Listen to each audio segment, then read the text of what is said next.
The Dragon Ball franchise has a lot of memorable villains: King Piccolo, Vegeta, Frieza, Cell, Majin Buu. Regardless of your opinions on them, each of them have left their own individual mark on the series that is felt to this day, but a majority of them have what I like to call traditional RPG boss syndrome. Basically, before fighting them, you gotta fight the sub-bosses. King Piccolo had Drum and Tambourine, Vegeta had Nappa and Raditz, Frieza had his entire army, but more specifically Zarbon, Dodoria, and Ginyu Force. Then Cell had the androids.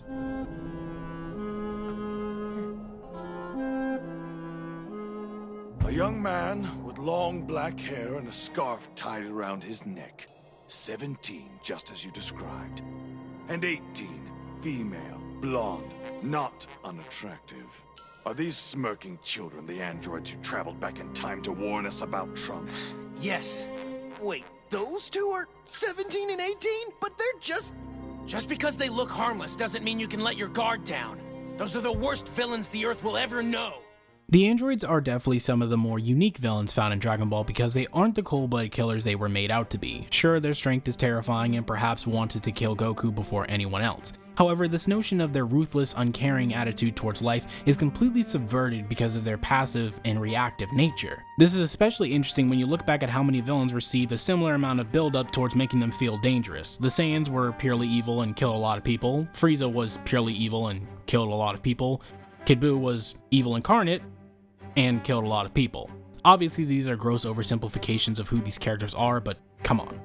Nappa laughs after turning a city into a glass floor, Frieza literally blows up a planet then laughs at it, and Kid Buu just blows up the planet without saying a word.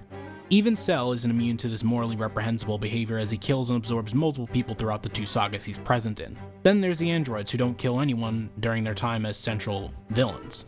They just take everything at their own pace.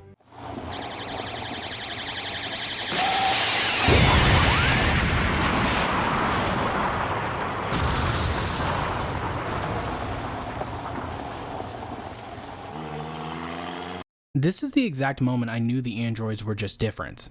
It's also the moment they became my favorite villains or antagonists. They just don't care about accomplishing their goal as fast as possible, instead they drive around in a car and chill out for most of their travels. They know full well no one can contest them in any meaningful way, so why not enjoy the journey? This is what makes them so memorable to me because this whole journey that they were on felt extremely human.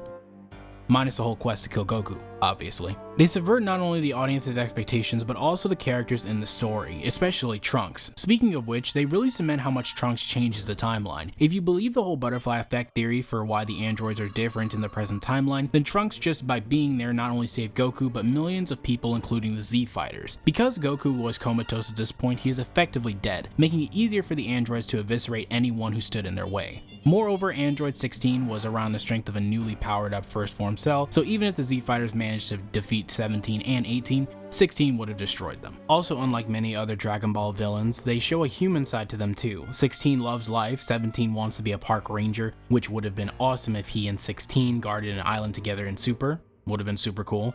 No pun intended. Then you have 18 who tries on new clothes and flirts with Krillin. 18 and 17's designs communicate a very casual and personable style. 18's jeans, skirt, and jacket just feel very of the time in terms of fashion. 17's jeans tucked into his socks is a crime against humanity, so that just says it all. He also has a gun he never uses because why not? And that bandana around his neck always looks cool to me. 16's design really communicates a more robotic feel because he doesn't wear traditional human clothes like them. Their personalities make them fit pretty nicely into a sibling dynamic when you think about it too. 18 being the oldest has a more controlled, go with the flow attitude. 17 as the middle child is way more carefree and adventurous, then 16 is like the kid brother with the most potential or strength, guiding his elder brother and sister to abide by his whim.